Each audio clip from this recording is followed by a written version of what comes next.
안녕하세요. 캣팀유. 네, 밀리박입니다. 안녕하세요. 네, 잘 계셨는지요?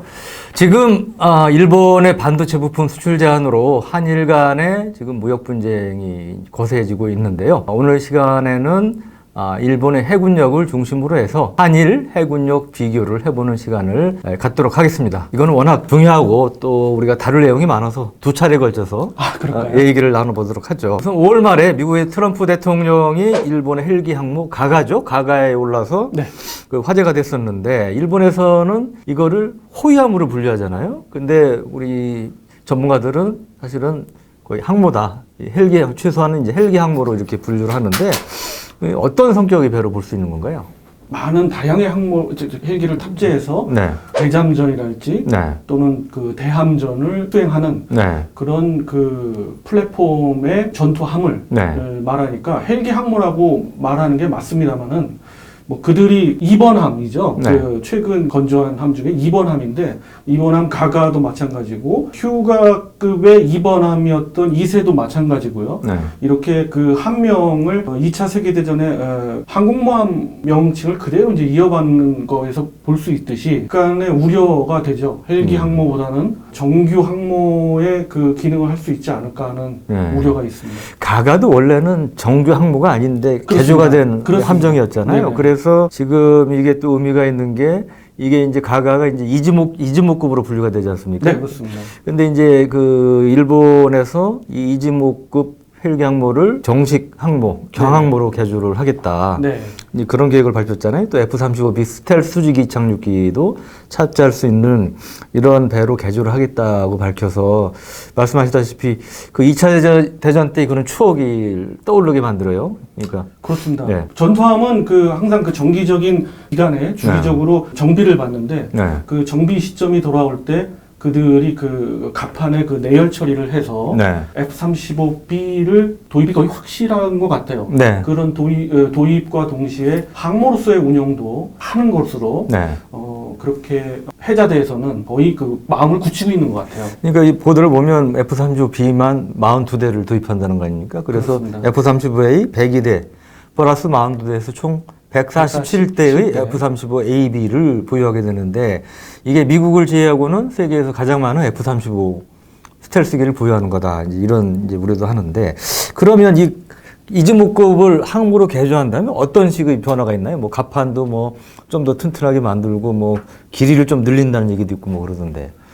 길이는 전문가들이 다 알지만 네. 그 갑판의 길이가 그 200m 이상이면 네. 이착함이 수직 이착함이 가능한 그 F-35B를 운영하는 데 있어서는 네. 전혀 문제가 안 되는 걸로 알고 네. 있고요. 네. 지금 그 이즈모급 그 네. 두 척은 길이만 해도 240m가 넘습니다. 그렇죠. 그렇기 248m인가? 그렇죠. 예, 그렇습니다. 그래서 충분히 운영을 할 수 있고요. 네. 심지어 미 해군이 운영하는 아메리카급이나 그 와스프급의 네. 그 강습 상륙함의 그 폭보다 네. 더 넓습니다. 물론 길이는 조금 작은데 와스크 부분 4만 톤이 넘는 배잖아요. 네, 그러니까 거의 넘는데 외국으로 따지면 중형 항모급인데 그렇습니다. 그보다 더 넓다고요? 예, 이 폭은 한 폭은 더 넓습니다. 그래서 어떤 그 운영을 할 때의 어떤 여유까지도 있는. 네. 그래서 뭐 마음만 먹는다면 충분히 그 운영할 수가 있죠. 네. 그러면 거기에는 F-35B를 몇 대쯤 탑재하게 되나요? 글쎄요, 어느 정도 정확한 설계도면을 이렇게 보고 분석을 해봐야 되는데, 제가 이제 네. 그 사적으로 분석한 바에 의하면, 네. 최대 18대에서 20대까지는 네. 운용을 할 수 있지 않을까 네. 싶어요. 물론 이제 그 헬기들과 함께, 대잠 헬기들 내지는 뭐 네. 구조 헬기들과 함께 그 운영해야 되기 때문에 그렇게까지는 탑재할 수 없지만, 네. 적어도, 실운용의 12대 이상은 네. 탑재할 것 같습니다. 그리고 이제 관심사 중에 하나가 우리는 뭐 항모는 아니지만 독도급 대형 상륙함이 있지 않습니까? 네, 이제 공식 명칭은 이제 대형 수송함이라고 하지만 독도함, 마라도함 두 척이 있죠, 지금. 그렇습니다. 근데 이 두 함정하고 비교해 보면 어떤가요? 네, 뭐 독도함은 뭐 건조를 해서 실제 운영하고 있고요. 마라다움은 지금 취업을 위해서 네. 뭐 시험 항해를 하는 걸로 알고 있는데 네. 그 두 함을 비교해 봤을 때 이제 휴가급을 만약에 비교한다고 봤을 때는 크기나 이런 면에서 길이상으로는 큰 차이는 없어요. 네. 그렇지만은 이즈모급으로 봤을 때는 차이가 좀 있고요. 네. 물론 따라서 배수량도 차이가 있지만 네. 기본적으로 두 함의 성격이 다릅니다. 뭐 네. 캡틴님께서 말씀 주셨듯이 우리 독도급은 강습 상륙함 그 상륙 작전을 위한 그 모함으로서 네. 건조된 거고 이 그 휴가급이랄지 또는 그 지금 이즈모급은 네. 앞서 말씀드린 대로 헬기 항모 적대국의 대잠이나 네. 아니면 대함을 위한 작전을 위한 그런 전투함이죠. 그런데 이제 일부에서는 일본의 이제 그런 경항모 확보 계획에 따라서 우리도 독도급 3번 함이 뭐 백령도 함이 될지 뭐가 될지 모르지만 하여튼 간에 이제 3번 함 건조 계획도 이제 장기적으로 있잖아요. 네. 이거는 좀 또 확 키워서 스페인이나 이탈리아나 특히 이탈리아 같은 경우 이제 해당될 텐데 이 다목적 강습 상륙함 우리가 이제 거의 경항모 성격을 갖는 이런 한 2만 5천 톤급 3만 톤급 정도 되는 이런 배로 해야 된다는 시각도 있는데 우리 밀리박께서는 어떻게 보세요? 저는 개인적으로는 캡틴님의 의견에 네. 동의하면서 네. 추종하는 그 전투함을 본다면 저는 이제 호주의 캔버라급의 네. 그걸 베이스로 네. 건조를 했으면 그런 네. 마음은 있습니다. 총론적으로 우리가 이제 일본 해군력에 비해서 굉장히 열세다 이런 얘기를 많이 하잖아요. 근데 우선 아주 쉽게 뭐 총톤수라든지 함정 숫자 이런 쪽으로 비교해 보면 어떤가요? 일본의 함대는 뭐 여러분들 잘 아시던 8 곱하기 8이라고 네, 88함대라고 그러죠. 88함대. 그래서 32척의 대형 전투함이 4개 호위 대군으로 편제돼서 있습니다. 이제 쉽게 말씀드리면 우리나라의 기동함대를 건설하기 위한 지금 기동함대가 정확하게 완전히 갖추어지지는 않지 않습니까? 네. 그게 완전히 갖추어진다 했을 때의 그런 함대가 4개가 있다고 보시면 네. 되죠. 따라서 어떤 대양에서 커다란 대양에서 혹시 모를 해전이 벌어졌다 했을 때 네. 상당한 열세에 있지 않을까 네. 그렇게 생각합니다. 자, 그럼 수상함정 중에 우리가 가장 상징적이고 대표적인 거는 아무래도 이지스함이라고 할 수 있지 않겠습니까? 그렇습니다. 그 이제 일본의 이지스함이 클래스가 몇 개가 있죠.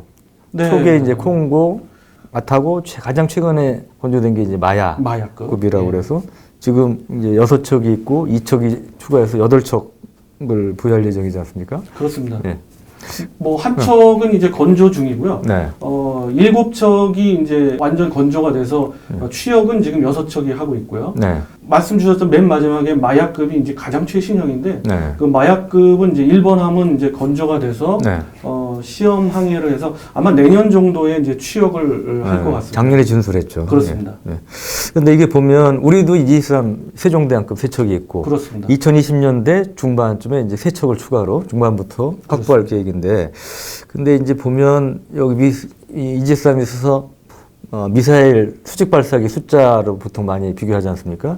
근데 이제 우리 같은 경우는 128개. 네. 근데 그 숫자는 일본이 우리보다 좀 적다고 그래요? 그렇죠. 마야급이나 가장 큰 마야급이나 아타고급은 네. 96셀을 갖고 있는데 네. 그거에 비해서 이제 세종대왕급은 128셀인데 사실 내용을 좀 따져보면 그렇게 우리가 강세에 있지도 네. 않습니다. 아, 왜 그렇죠? 저희는 이제 그 운용하는 어떤 그 개념이 조금 다른데, 네. 대공도 중요하지만, 네. 뭐 광역을 커버하는 함대의 그 대공 방어를 맞지만, 네. 반대로, 또 다른 측면에서, 대지 공격이랄지, 네. 또 대잠수함전도 생각해 둬야 되기 때문에, 네. 128셀 중에서 80셀은 이제 대공 미사일, 네. 소위 우리가 잘 알고 있는 SM2 네. 블록 3, B형이 들어가 있죠. 네. 그 외에 나머지 40셀에는 네. 48셀. 48셀이죠. 네. 48셀에는 각각 32셀은 대지 미사일이 탑재되어 있고 함대지 미사일. 그렇죠. 예. 나머지 16개는 대잠 미사일, 홍상어라고 예. 통용되는 대잠 미사일이 탑재되어 있습니다. 예. 그에 반해 뭐 아타고급이나 예. 마야급은 96셀 모두 SM3가 탑재가 예. 된 걸로 알고 있는데 네. 뭐 아시듯 SM3는 탄도탄을 요격할 수 있는 네. 우리가 흔히 얘기하는 BMD 예. 체제죠. BMD 시스템이 업그레이드 돼 있는 예. 그런 전투함입니다. 그러니까 96셀 모두 SM3만 들어있는 건 아니죠. SM2도 들어가 있는 거 아닙니까? SM2도 들어가 있습니다. 예, 섞여 있는 거죠. 있습니다. 네. 그러나 모든 게 이제 예. 그 96셀이 전부 다 네. 대공 미사일이기 때문에 네. 대공 방어 분야에서는 우리보다 오히려 이제 우세, 마약급이 더 미사일 방 특히 미사일 방어 부분에 있어서는 우리보다 상당한 우위에 있다. 네, 상당하다고 표현은 못하겠습니다만 네. 좀 우세한 측면이 있습니다. 그러니까 탄도 미사일만 보면 우리보다 절대적인 우위죠. 우리는 그렇죠. 아예 SM3가 없으니까. 그렇습니다. 예. 근데 이제 함대지 공격 능력은 아직 일본이 없죠. 그러니까, 함대지 공격 능력 없습니다. 예, 그건 우리가 있는 거고. 그래서 그렇습니다. 그거는 이제 우리가 좀 강점이라고 볼 수 있을 것 같습니다. 그리고 우리 이제 그 외에 일본 호위라고 그러지만 우리 기준으로 보면 구축함으로 볼 수 있는 뭐 6,000톤급 이상, 5,000톤, 6,000톤급 이상 되는 함정들이 꽤 있지 않습니까? 우리가는 이제 세종대왕급 이지스함 빼면은 사실은 4,500톤급 한국형 KDX-2급 네, 그렇습니다. 예, 구축함이 아무래도 이제 그 뭐 숫자는 6척밖에 안 되지만 주력인데 이쪽 부분에 있어서 아까 좀 차이가 많이 난다고 그러셨죠? 그렇습니다. 일본 해저대는 앞서 말씀드렸던 그 전투함들이 전부 네. 그 공급급 이상의 그 전투함들이 네. 대공 방어를 떠나서 이제 탄도탄 방어까지 이제 주력으로 가지고 와야 되기 때문에 네.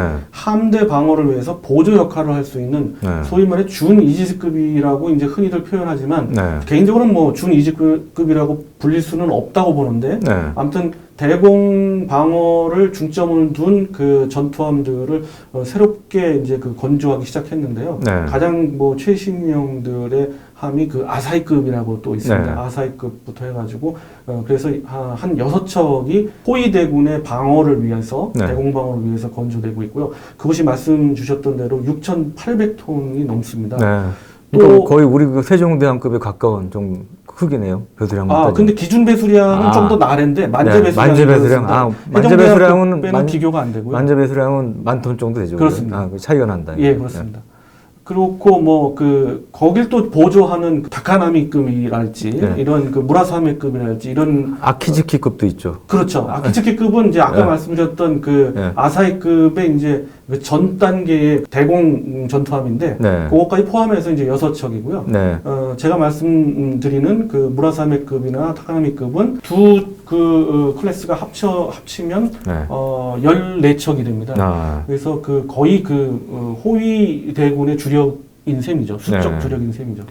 우리가 거기 예를 들어 한국형 구축함 KDX 1급 관계토도함급은 4,000톤도 안 되잖아요. 그러니까 이들 함정에는 사실 비교가 안 되죠. 그렇습니다. 네. 그래서 만에 하나 그럴 네. 개연성이 많이 적지만 네. 만에 하나 이제 해전이 벌어졌을 경우 해역함대, 그러니까 1, 2, 3함대에 배속돼 있는 네. 3함대는 배속 안 돼 있지만 우리 그 말씀 주셨던 그 관계토함이 어떤 그 보조가 될 수는 있는데 네. 그러나 전투력에서 많이 네. 좀 떨어지죠. 네. 네, 참, 이 말씀 듣고 보니까 좀 답답해지네요. 네. 다음 시간에 이어서 수중전력 잠수함하고 또 많은 네티즌들 그리고 국민들께서 관심 갖고 계신 만약에 독도에서 한일 간의 군사적인 충돌이 벌어지면 어떻게 될까? 특히 이제 군사적 충돌하면 바다기 때문에 아마 해전을 많이 이제 상상을 하실 텐데요. 그 부분에 대해서 저희가 집중적으로 얘기를 나눠보도록 하겠습니다. 오늘은 여기까지 말씀드리고 마치도록 하겠습니다. 감사합니다. 감사합니다.